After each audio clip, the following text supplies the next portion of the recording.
Renee. Hello. How are you? I'm good. Good to see you. You too. So what's going on with you?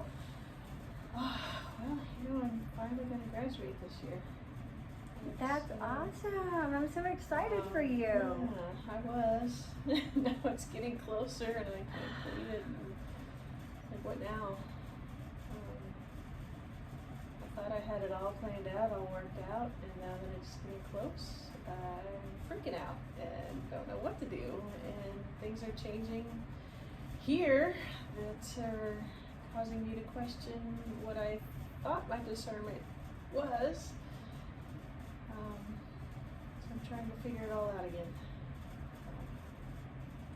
So, this past few years have been very tumultuous and a lot of things happening with COVID, being the chaplain in the hospital during COVID and all the instability that caused and some of my personal life stuff. And then I've been living with my dad and then got kicked out of the house and sort of, he didn't like me saying I got kicked out, but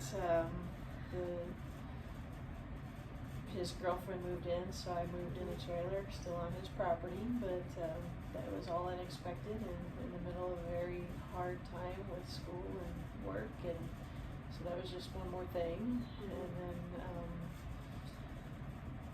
left my church, and that's a whole other thing, and so I felt kind of lost and alone in this dark night of the soul, as I'd say. So nearing the end of school was a good thing for me. I was looking forward to being done and going somewhere, anywhere else, just starting over again. And I've got a really good friend that lives in Oregon, and she's been like, come here. And I visit her in the summer. I'm a nature lover, so I thought this would be great. Yeah. And one thing I've always thought for 10 years since I had cancer is that I'd like to work in a cancer hospital. So I've been looking. There's really no good hospitals in her area except Portland. I don't want to live in Portland. It's yucky, dirty city.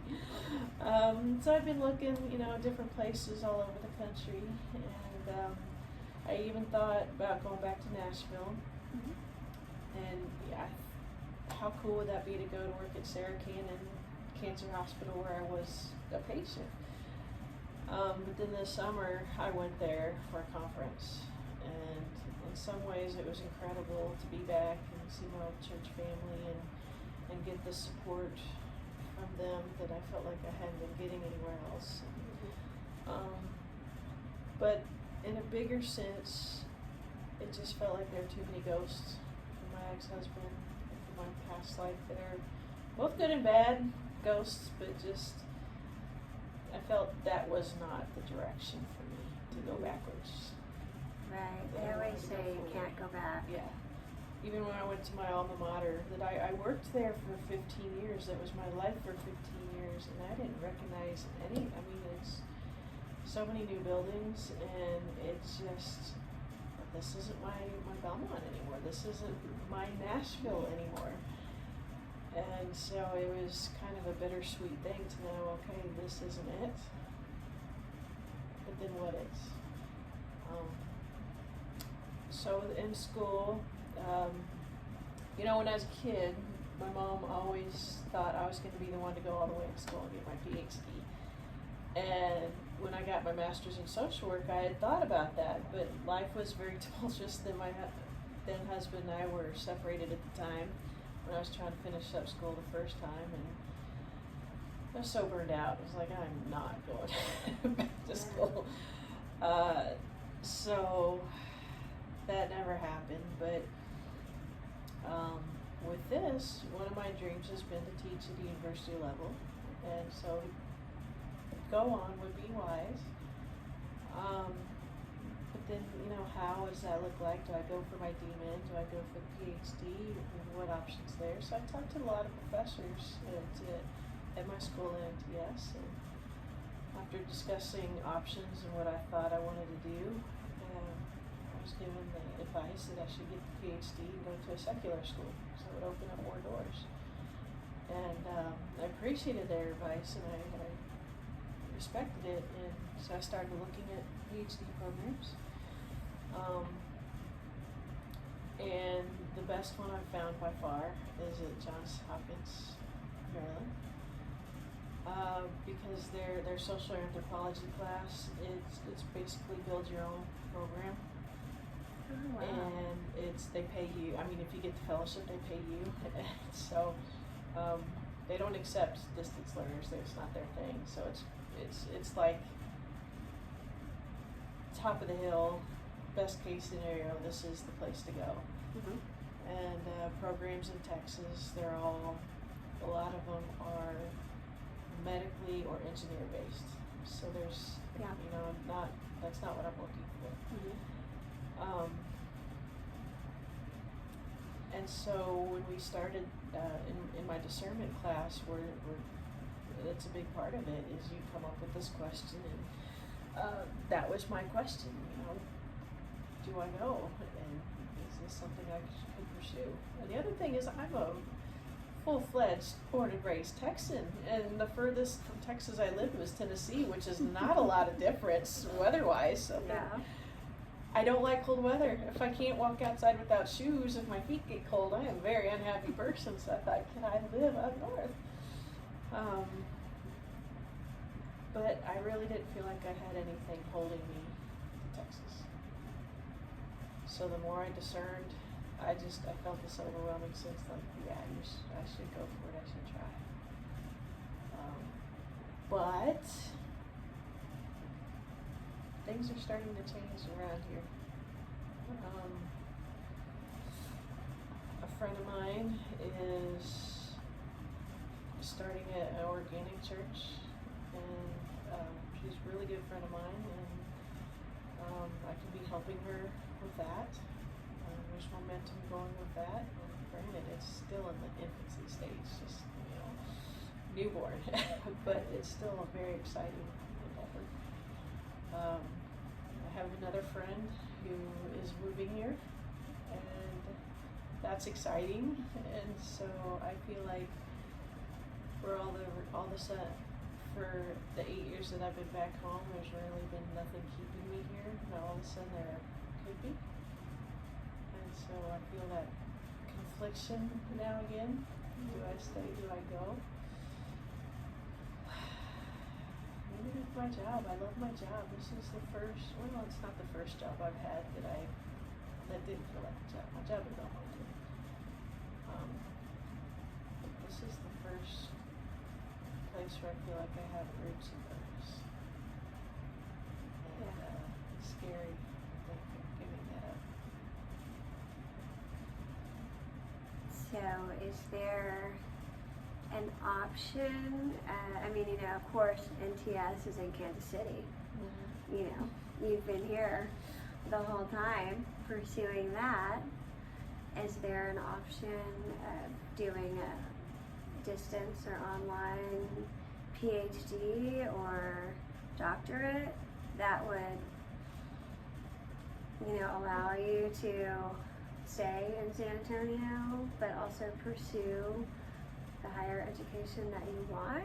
Or I'm sure there is, and I'm starting to look in that direction.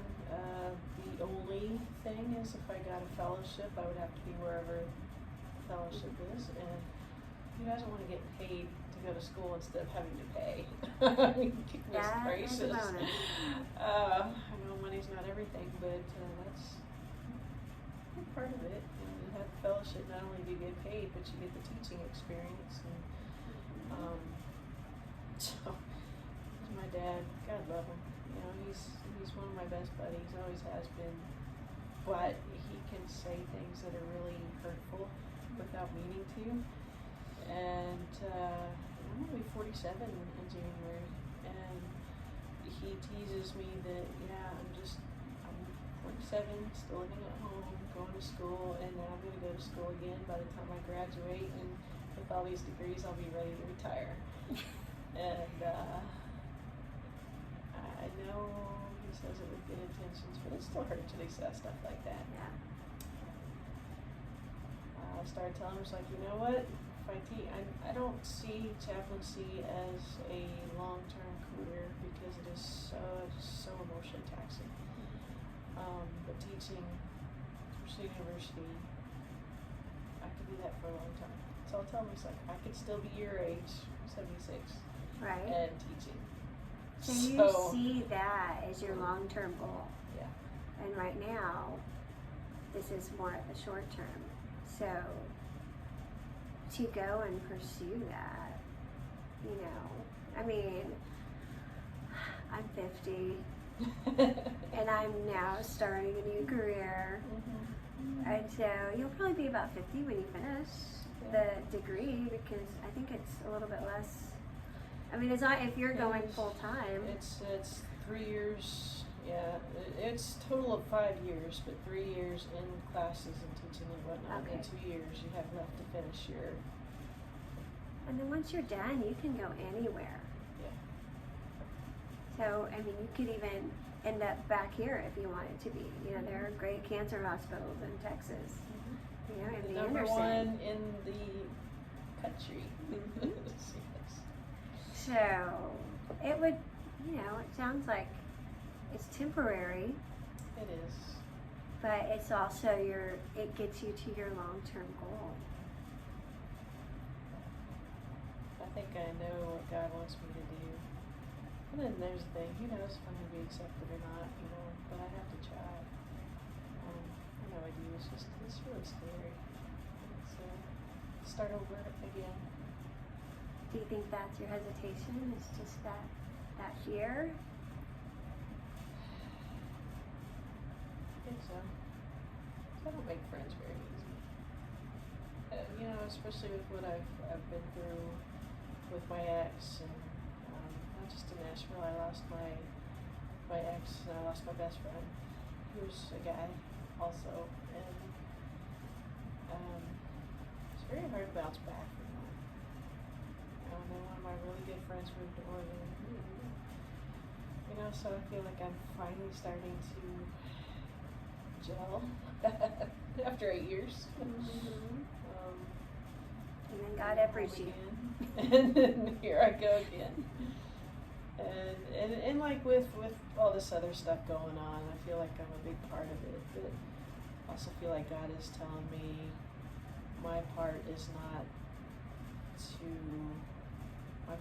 to help the ball get rolling, to help create change. Some of these other things that I've talked to you about before within the church, that to give voice to other people that don't have a voice. And with this church plant to kind of help get the ball rolling, but it's not my place to keep it rolling.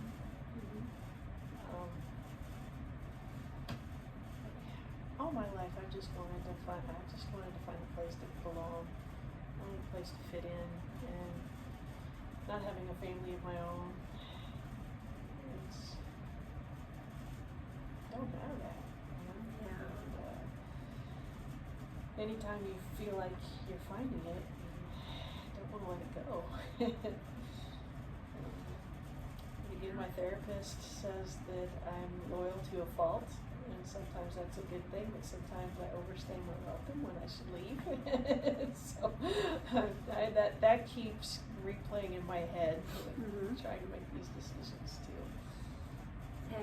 Do you think that God could create that place of belonging somewhere else if you decide to go? Of course he can. Because, you know, when you think about, you know, it's his church, not Renee's church. Exactly. So, you know, and maybe with all of the things that have been happening in the last couple of years, you know, he's kind of like, step out. Let me show you something new. Could be. I mean, It's not easy. my route to chaplaincy was not easy. If it hadn't been for cancer and divorce and all that stuff, I wouldn't be a chaplain. If it wasn't for COVID, I wouldn't have the strength and kind of, I don't give a you know what attitude that I have now, to where I will go fight the battles and slay the dragons and not keep my mouth shut and keep to myself like the post-COVID we would have. So I feel like all this stuff has served a purpose to use me. Just taking that step of faith. The hardest It's part. very scary. I like control. But then, you know, a friend of mine, when I felt the call to ministry, I had that same fear, and a pastor friend of mine gave me the word that I held on to, and he said, just, when you feel like you're sinking in quicksand, just take that next step and trust that the rock is there to catch you. I did then. Things turned out okay for a little while. So this is feeling the same, Yeah. and you know what that feeling is like I'm just when tired. God wants you to go and jump. Just tired. I feel like the past few years, every time I get back up, I get knocked back down. And I know, I've been told too, that's the definition of strength, is when you get knocked down, you keep getting up. I'm just tired. I don't want to get knocked down again. I'm just, I would like a little smooth sailing for a little while. Wouldn't we all? I'm just You know, Jesus, when he was in the boat with the disciples and the storm came up, and what was he doing? sleeping. He was sleeping. The storm is all around, but he was able to rest. And I used this saying in a sermon not too long ago, that God, what was it? It was something about he's not going to, he's going to wake up like the timing, God, he's not going to sleep through your storm. Like, he's going to wake up and, he's going to take care of it. Now I can't remember exactly. It was really good. I'm going to have to tell you later about that, like what that saying was. But, maybe he'll allow you that rest before you start, or maybe you'll feel that peace.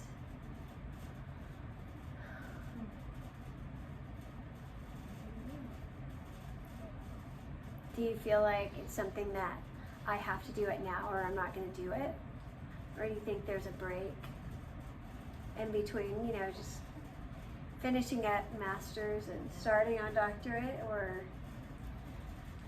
No, I think I need to go now, but I don't think it's so much me. If I don't do it now, I'm not going to do it. I just think I'm supposed to. It's that God nudge. All those years ago when I wanted to do it the first time. 2002, 20 years ago. Wow. Yeah. I was not in a place to do it. Had a lot of growing up to do. Just thinking back of who I was 20 years ago when I first thought about going to my PhD. Well, you know what? It sounds like it's been on your mind for a long time, and it's been in and out of your life. And it doesn't seem to be going away. I know. And yeah. So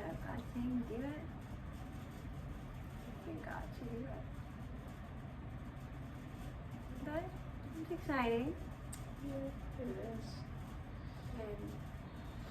And even though you've got friends down here, they're just a phone call or a Zoom away. I know. Well, you know what?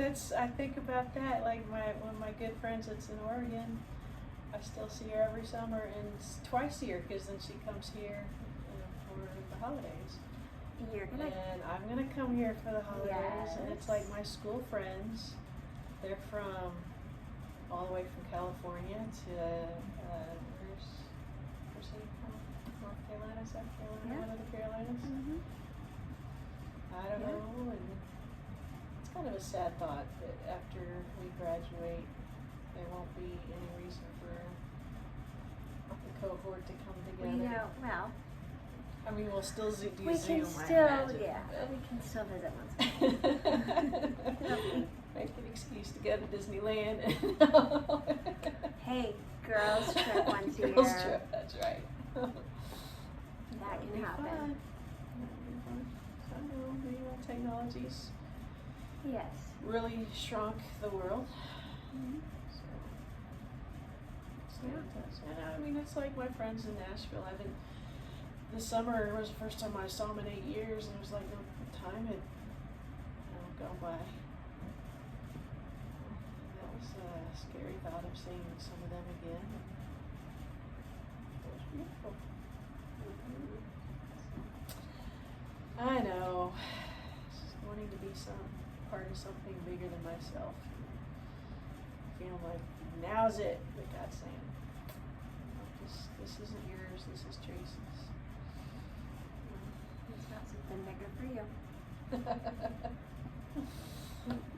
Wow. Can I pray with you? Absolutely.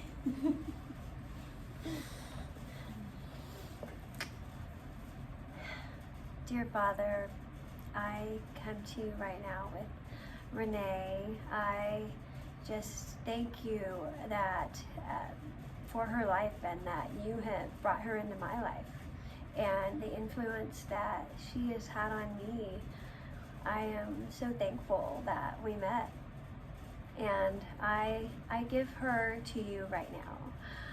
You know that she is she wants to do your will, and she wants to do what you have called her to do, and in her heart she knows what that is.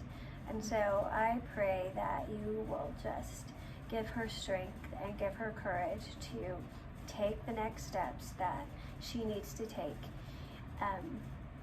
Even though it means leaving friendships and things that are beginning to happen here in Texas, you know what her future holds, and you know that those things will be taken care of, and that just help her to be able to let go so that she can follow this dream that she has, that you placed in her heart.